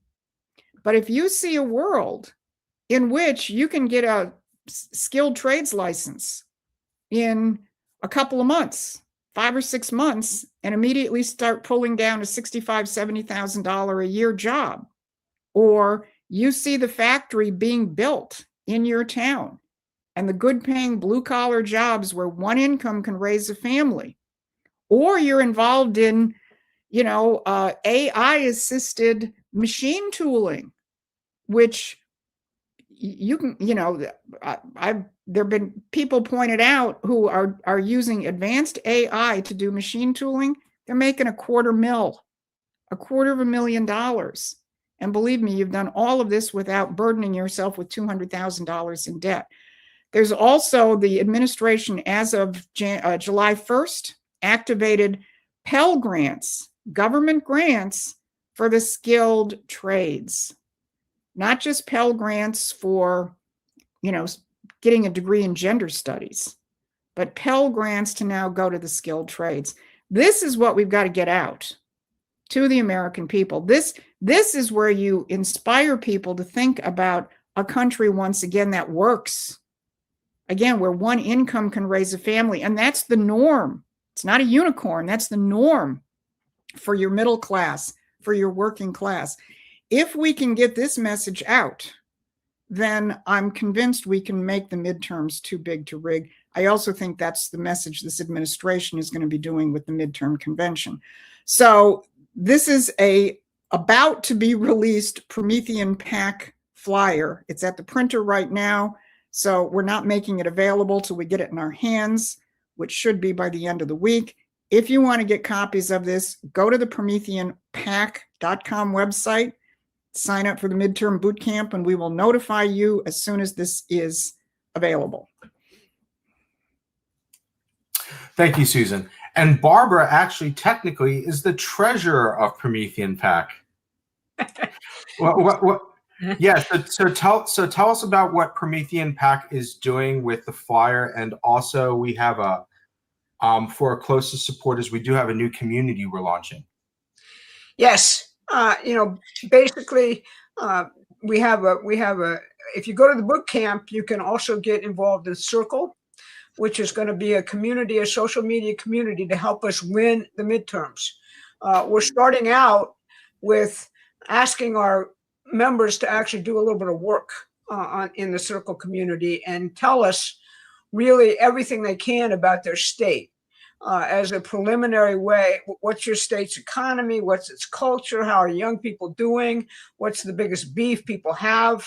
What are they most upset about? What do they like best, etc.? Give us that actually clearly, and we're going to use all of that information, hopefully, to be able to do independent expenditures for and against candidates in the midterms. All right. Independent expenditures allow people to sort of overcome the limits of the Federal Election Campaign Act, spend a ton of money making ads which actually resonate, not your typical Washington consultant ads. We're not planning on doing that, where so-and-so, was an idiot in his youth and did such and so on, etc. No, what we're interested in doing is really doing ads which motivate people to see what's actually happening, what we're at, the revolution we're actually in the United States, and the fact that you can be a soldier actually furthering that in the best possible way by getting to that poll on election day or earlier and voting for Donald Trump in the midterms. Now, Donald Trump is not on the ballot, okay? But you're voting for Donald Trump if you elect Republicans, even if they're a Republican that you think stinks, okay? Because if we overwhelm them, if we actually create a huge mandate and we tell these guys in the Senate or the House, the only reason why I'm voting for you, jerk, is because you're going to support Donald Trump's agenda to make America great again. That's the only reason why we're voting. Get enough citizens as a block, the Promethean Pack voters in every single state saying that, we're going to change the world. All right. And that's really what I think is the message that the PAC wants to get out for the midterms. Thank you, Barbara. I saw that video concept in my head, actually. This is a war, and by voting for this local candidate, you can participate in making sure the fight for MAGA continues. I saw that. So yes, that's what we want to eventually do. So we mentioned two things. We mentioned a circle community and we mentioned a midterm boot camp. Right now, the circle community is for our midterm boot camp members. That's how you can gain access. So if you're interested in getting active with us politically, the first step is to sign up to become part of our midterm boot camp process. Once you're part of that midterm boot camp process, then we can show you how to get, we'll give you access to our circle community. And we have approximately maybe 150 or so people, or I think, or maybe. Oh no, circle's now up to like 400. Okay. We have 400 people from across the United States, from damn near every state. They're all politically active in one form or another.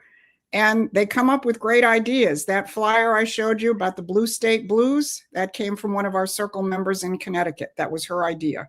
We've got the Blue State Blues. I said, that's exactly it. Let me just make one other clarification for people who, the current flyer on the Promethean PAC website is our existing flyer. That is available. It's good, but we've just done this update one, which should be available by the weekend. So yeah, everyone, you can just go to PrometheanPack.com, last thing before we move on. And the sign up thing is either right here on desktop, or if you're on mobile, you hit the menu button and you'll see the midterm boot camp sign up. So we're going to continue here with some more questions. I'm going to take some more super chats here and we'll get some more questions. So I want to give a quick shout out here. Thank you, KLMN. You kind of sent this in right as I was trying to trying to get to the other stuff. Iran, the US GCHQ have several SIG-INT facilities in MENA GCC. Trump's fight is with the IRGC, and they are receiving a lot of help from London GCHQ and MI6, hence the difficulties, but Trump will prevail. Thank you very much. Barbara, any comments on this one before we move on? He's right. Basically this entire area, if you look at the history, has been dominated by the British for centuries. And we're now, we used to have Israel and Saudi Arabia as part of our sort of friend group. And we've massively expanded it now, but doesn't mean that they still don't have a massive hand or massive facilities in Oman and other places like that. Thank you, Barbara, and thank you, KLMN, for joining us every week. Love having you here. Thanks for the insight. And here a quick, just to stay on topic, Slab. Thank you for joining us, Slab. Seems like Trump's modus operandi all along has been to flush out the rats. As I watch the Iran process play out, it seems like the iterative nature is just that. It takes time to select dynamic targets. Yeah, and I think it's not just selecting targets. He talked about going through the layers of leadership, right? So you get the first layer, you flush those people away, bring out the second layer. Right now, he says he's currently discussing with the third layer. I agree. He might take and say, okay, we're going to have to flush out this layer of rats and select the next people that are going to step forward. Barbara and Susan, your thoughts on this? Is that generally No, what you think? I think Trump's he's gonna do? doing it in more ways than just that. Look at how he showed, that NATO has nothing to do with what it claims to have to do with. When push came to shove, and we needed the bases in Britain and Spain and Diego Garcia, they said no. So he forced it out into the open. He forced them to show their actual hand. And in a certain sense, the way he's been dealing with Iran is the same thing. He's given them the chance to negotiate. I mean, for all the peaceniks out there who, are terminally TDS, but, he's given them the opportunity to negotiate. Now, again, when you say them, you're obviously dealing with different forces and different factions in Iran. So increasingly, the IRGC is becoming exposed and isolated. I think that's exactly how he works. That he's flushing out the rats. He gets the targets to show themselves. I'll give you another example of it. Remember when we started hitting the drug boats in the Caribbean? Yeah. And of course, everybody's looking at the kinetic side of this thing. But some friends of mine, ex-military intelligence, who I do podcasts with, they pointed out something extremely important. We're monitoring all the cell phone traffic. So the minute we started to hit these things, the lines are lighting up where the Cayman Islands, British Crown colonies, the places where the money flows are now being disrupted because we're hitting the boats, right? So by doing that, suddenly you've got an even better map of who is actually running it. That is how they're running this across the board. So for all the people who get impatient, let's just get it over with in one form or another. Let's get boots on the ground in Iran. That's how you get in a forever war. This administration is being extremely precise, and I think this super chat has really got it. Flush them out into the open and select your dynamic targets. That's exactly it. Thank you, Slav, for joining us. Thank you for waiting so patiently. Another patient waiting here. John, I told you I was going to take this question. Since you got a comment, I think this might be a funny thing for maybe we should, an assignment for our circle team there. Since you have been speaking so much on the importance of defining what America stands for, why not have a friendly essay writing contest of what it means to be American? I'm ready with mine. And John, if you're still watching, I saw your comment right after where you wanted to know where you could send it. If you check our Promethean Action website, if you want to send it in, you can just send it to one of our email addresses. But more importantly, I think if you have social media, you should be posting that towards the world, right? And using your essay here to help organize your fellow family and friends and your networks that you have. So thank you very much for that idea. Maybe we'll be doing that over the next few weeks just to get our circle community more engaged. So maybe you would consider joining Promethean PAC's midterm boot camp too. That might also be another thing. We have plenty of people that our circle community would also love to have your essay. So thank you very much, John, for sending in the question. Okay. Someone wants to know if there'll be prizes. Well, maybe over time, so another thing that I really want to get help with is to help manage our merch store, and somebody who can help develop new designs and have new stuff, maybe exclusive stuff for our circle community. We can come up with this is simple. This is just a logo on a shirt, but there's so many things we could do. So yeah, maybe in the future, we could do some custom merch for our circle supporters, but there's nothing in the definite plans yet. And someone else says the prize is being an American. Yeah. Well, that's a very good prize. That's a very good prize to get in life. It's continuing. The prize is our restored nation. So thank you, the chat. The chat actually has been pretty good today. We didn't have too many disruptors. Thank you, everyone. Okay. I want to take this one from Potato Tuber, and then I'm going to jump into some more stuff here from back to Iran. Potato Tuber asks, what's the analysis as to the mindset, reasoning, motives, posturing, positioning behind Putin saying that he wants Trump to settle the Ukraine war? By the way, your guest appearances lately are on fire. And actually, let me take this one here from our email newsletter, which is very similarly on the same topic here, which just comes from a different angle.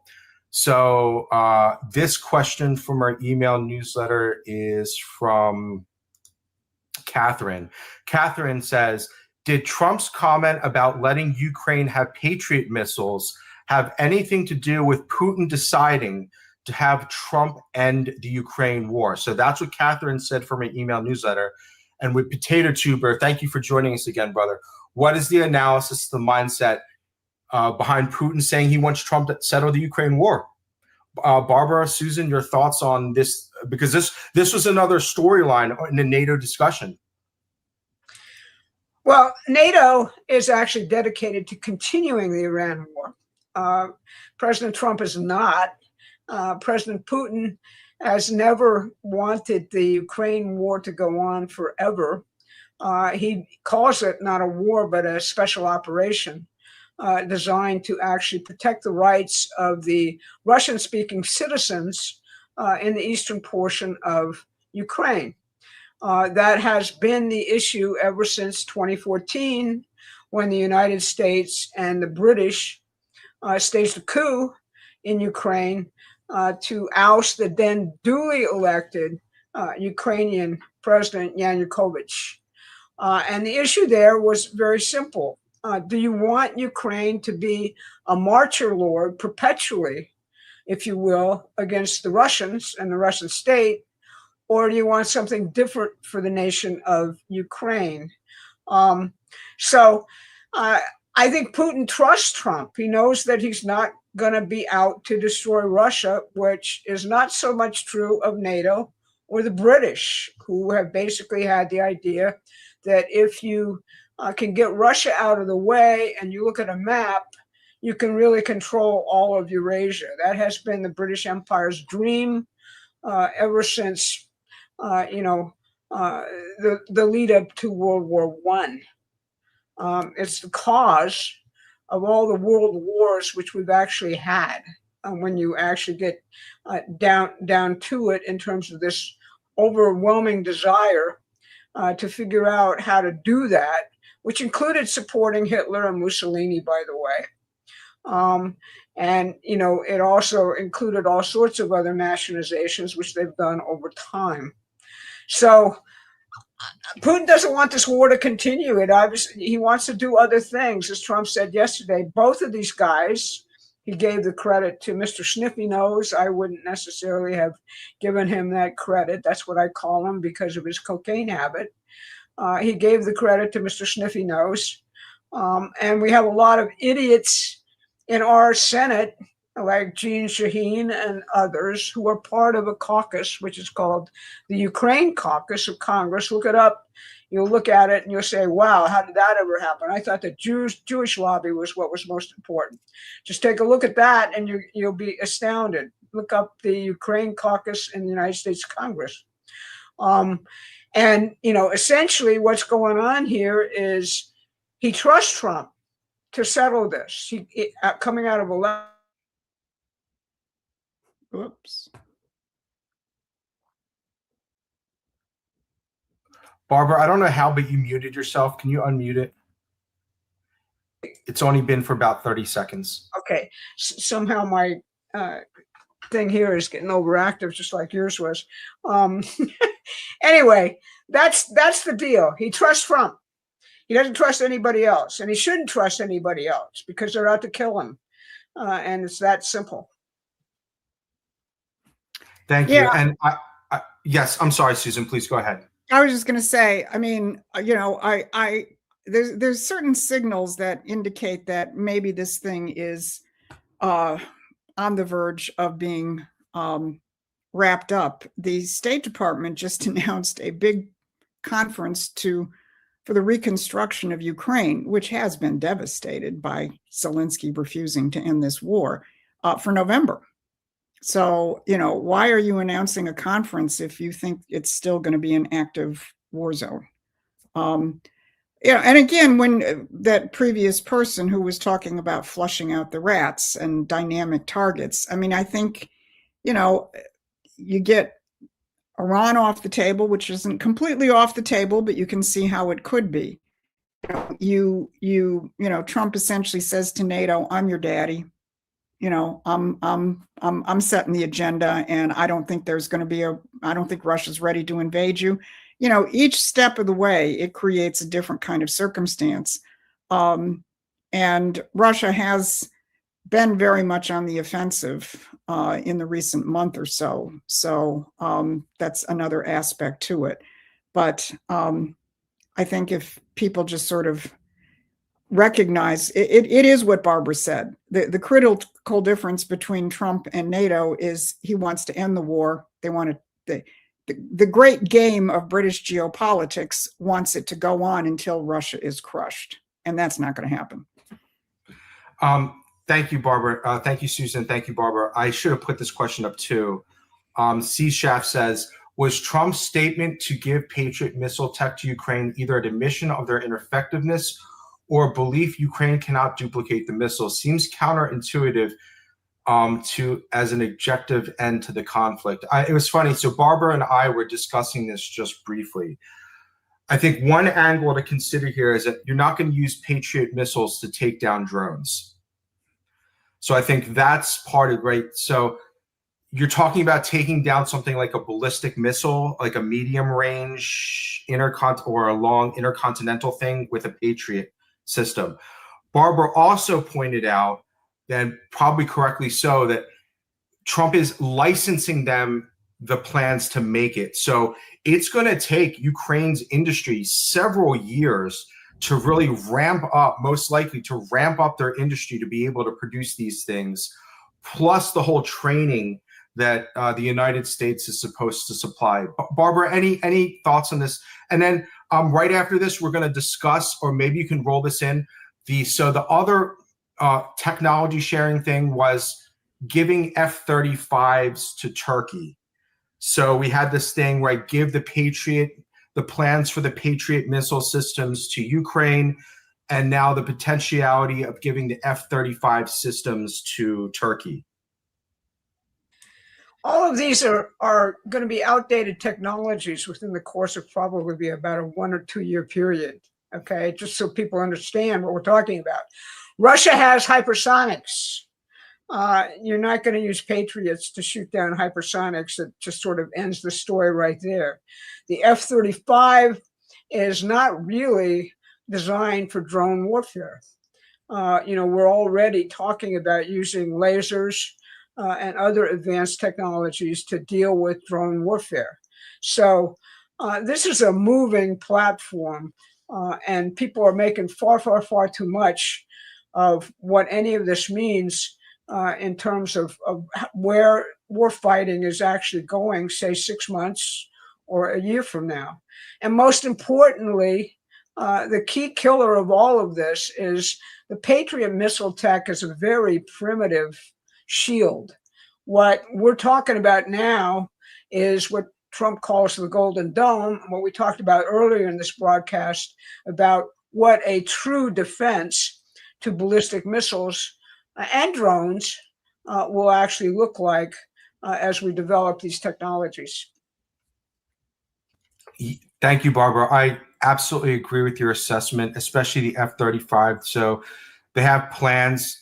The Air Force has plans for the successor. And yes, it is much more autonomous and more related to drones. Also on the drone stuff, the best way to counter drones, actually, and I think this will play out, I think personally, we're going to see new defensive weapon systems tested in the Strait of Hormuz. I think we might see laser systems to anti-drones.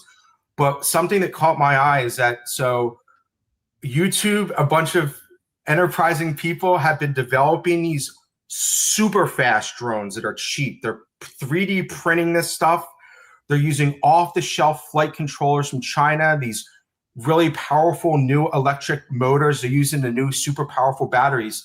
And with the right tracking systems, you'd have this, because the Shahed drones are actually pretty slow. You send another cheap drone to blow it up. So I think, yes, we're going to see a whole new set of technologies being deployed potentially soon. And again, that's my own opinion. We're going to see new defensive stuff potentially being deployed. So thank you, C. Shaft, for sending in your question. And thank you. I think just let me highlight Dan B in the chat said Space Force has the high ground. I'm not really worried about the ancient stuff. Yep. And that is, I mean, Trump always comes back to the fact that he formed Space Force in his first term.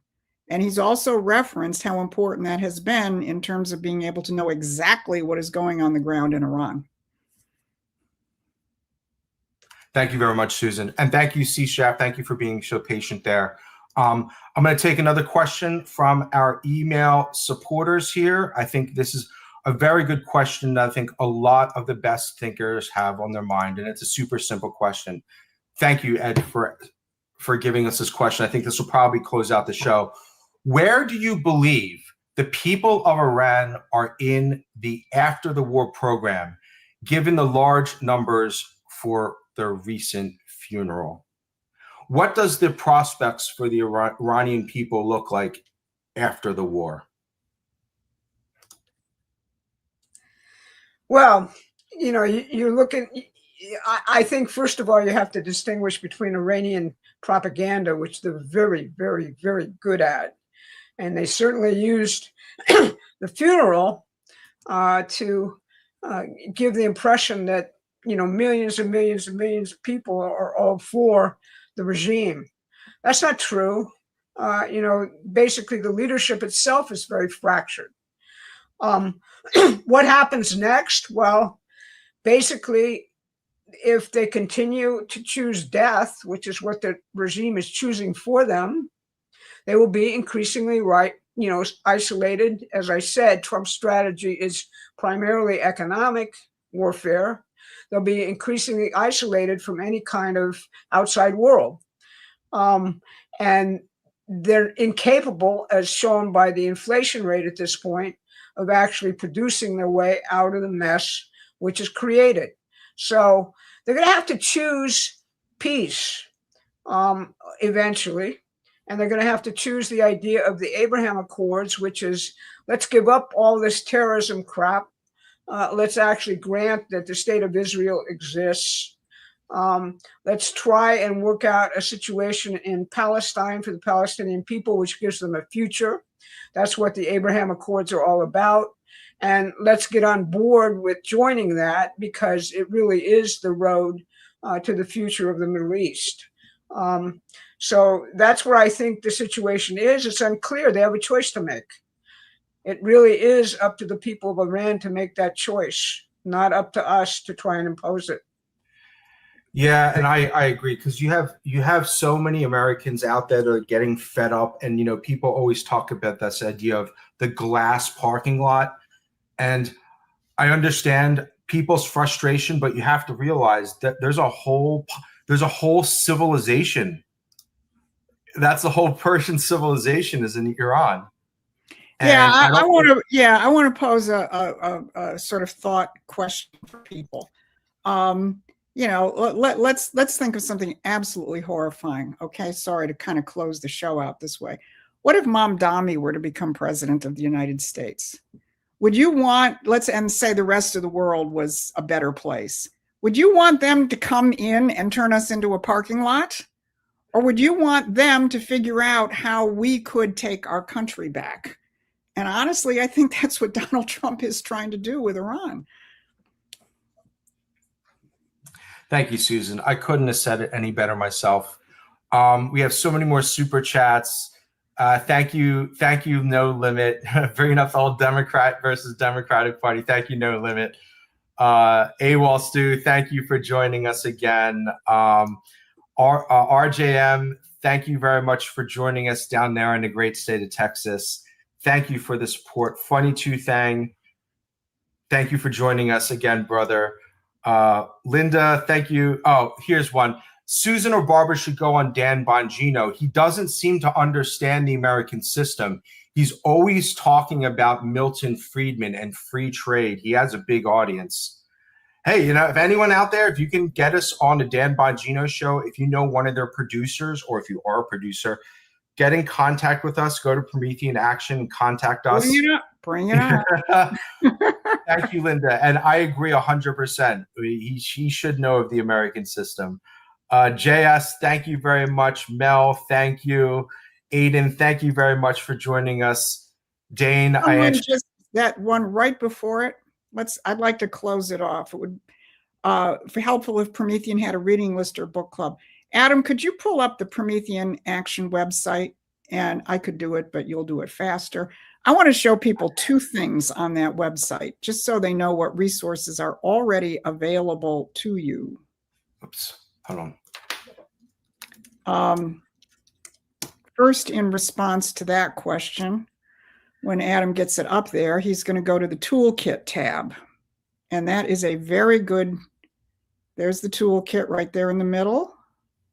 And those are ebooks and books by our authors. Actually, we have to get our new one up there, which is Judy Hodgkiss's book on the American Revolution, which is trending very well on Amazon. We'll have to get that up there. And then, Adam, if you could go back to the home page, because I want to answer something else that came up in the chat a couple of times, and hit About, our About tab, About Us. Because people were saying, where do I find Susan's Substack? Please scroll down a little bit further, Adam.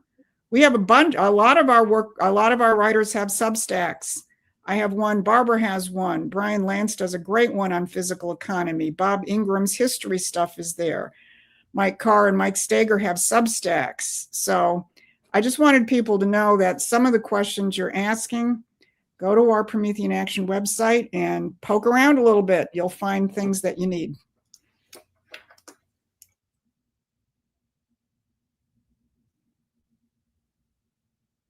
You're muted, Adam. Thank you, Aiden, for sending in your question here. I hope we answered your question. Thank you, everyone, for tuning in today. Any last words for our audience, ladies, before we close? The clock is ticking, folks. We got to actually get very, very focused. It's getting closer and closer to the midterms, getting closer and closer to what we got to do. Spread the word, first and foremost. That's the phase we're in. Talk to your friends and neighbors. Figure out what's on their minds. Tell us, and we'll answer it, because that's what we've got to do at this point in history, is we've got to get people singularly focused and know what they're talking about, know how to counter all the psyops which are being thrown at you 24 hours a day.